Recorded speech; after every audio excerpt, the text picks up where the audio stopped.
July 1914, picture it in your mind. Europe is on the brink of war. We've been assassinating archdukes. Things are bad. The Endurance, you see her here, lies anchored in the Thames, ready to depart for Antarctica. On board is her commander, Ernest Shackleton, and he hears the news of the war and immediately writes to the Admiralty and says, listen, if you need us, you know where to find us. It's the big ship on the Thames. The reply from the First Lord of the Admiralty, yes, that Winston Churchill, is one word in a telegram: proceed. The goal is to be the first to cross the entire Antarctic continent. Shackleton had a go at being the first to the South Pole. He made it further south than any man before him, but weather made him turn back a couple of years later. Scott and Amundsen beat him to it. Scott didn't make it back alive.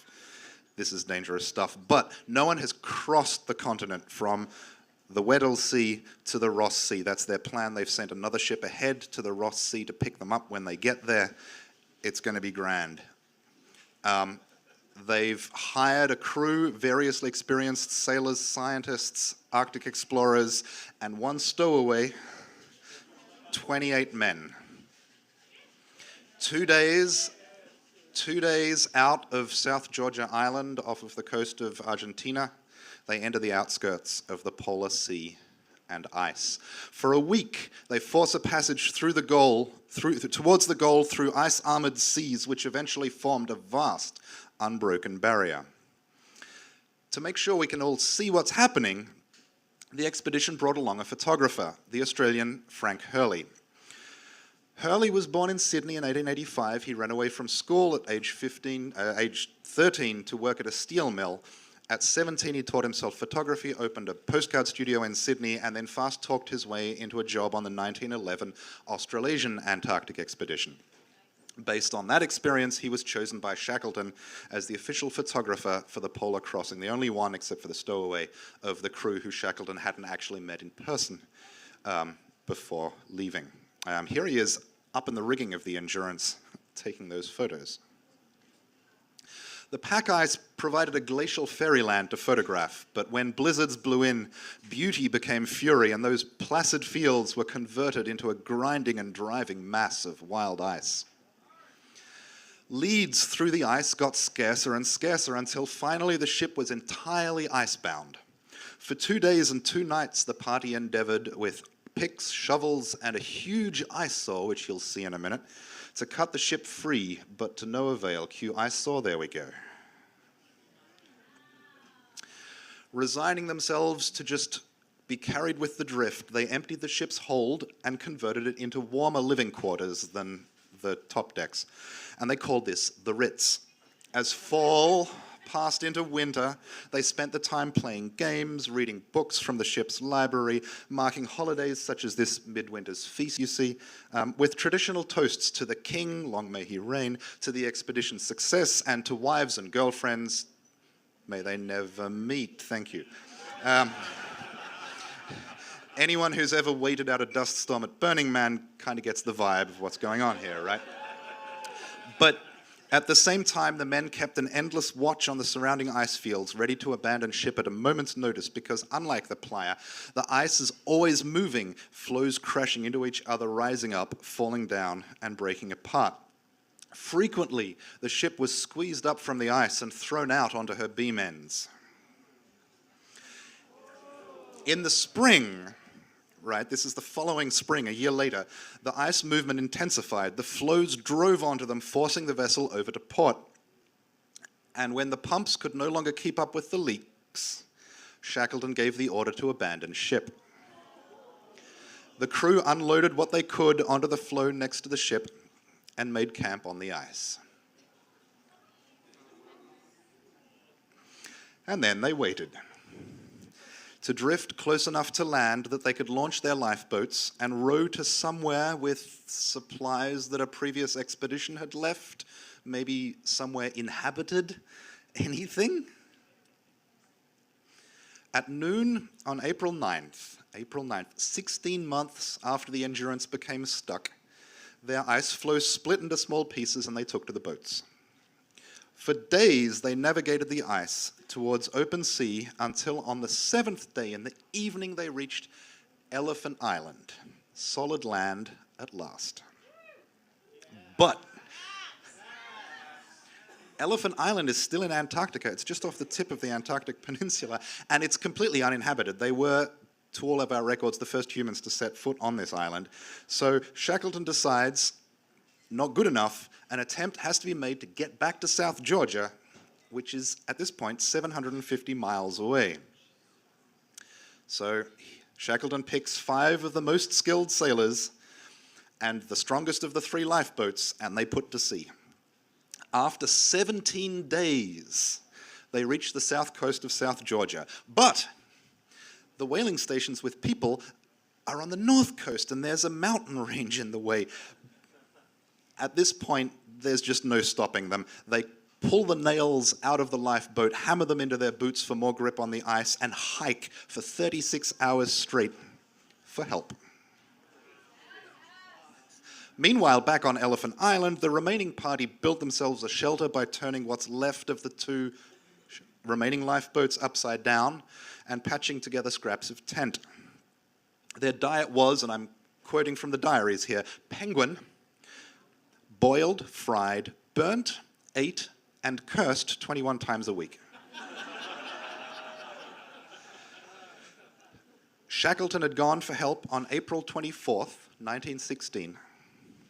On August 30, 4 more months later, a vessel came in sight around an iceberg on the horizon. Over 2 years after sailing from London and 19 months after the Endurance became trapped in the ice, they were finally rescued. Now, if this is your first time hearing this story, welcome to the club. Go home and read about it for weeks because there's so much I had to skip. If this is familiar to you, it's probably because of the photographer Frank Hurley. The photos I'm showing are all his and the movie footage. And he traveled widely after getting home telling the story of the Endurance, like I just did, using his photos and movie footage to illustrate the talk.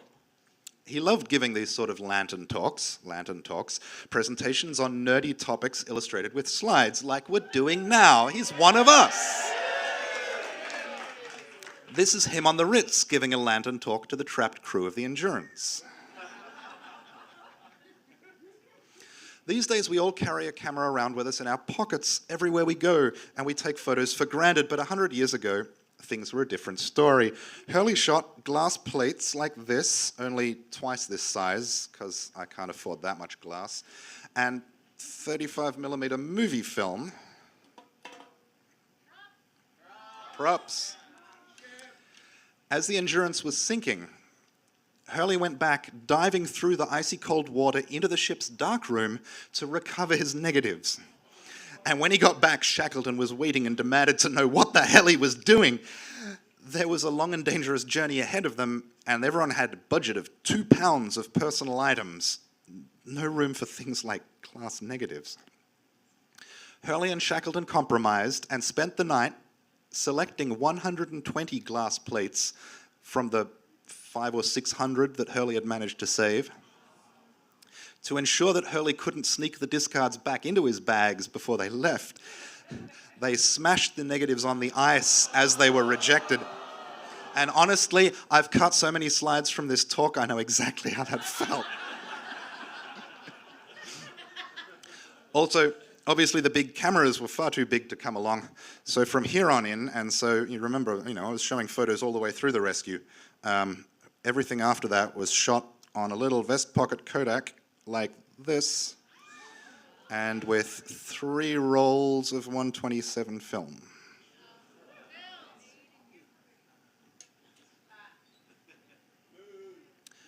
So why save the photos? Well, Hurley knew, and clearly Shackleton knew, he brought along a photographer, photos have power.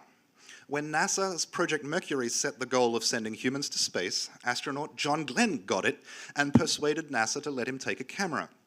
The photos he brought back convinced them that pictures from orbit mattered. They were an important part of showing the public how important it was to explore space. And so a camera was included on every space mission since then, giving us photos like this. Even our Mars rovers have cameras on board so they can take selfies, like Perseverance here and Ingenuity.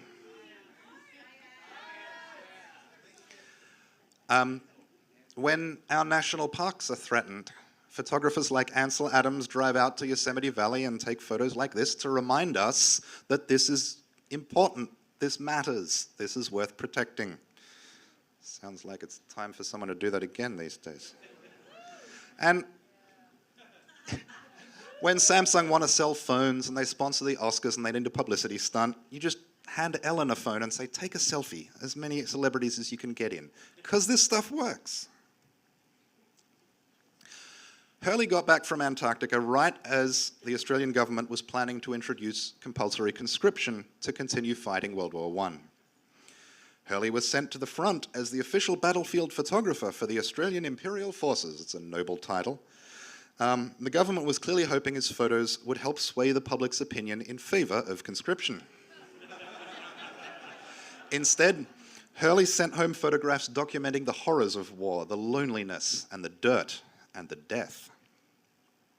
Knowing the power of photography to tell a story, he made it his mission to illustrate to the public the things our fellows do and how war is conducted. In times like those, and I guess also like ours, it's really a privilege to be able to make art, and also a responsibility. It's very important to create in a world bent on destruction, to bring joy to a world determined to drain it away.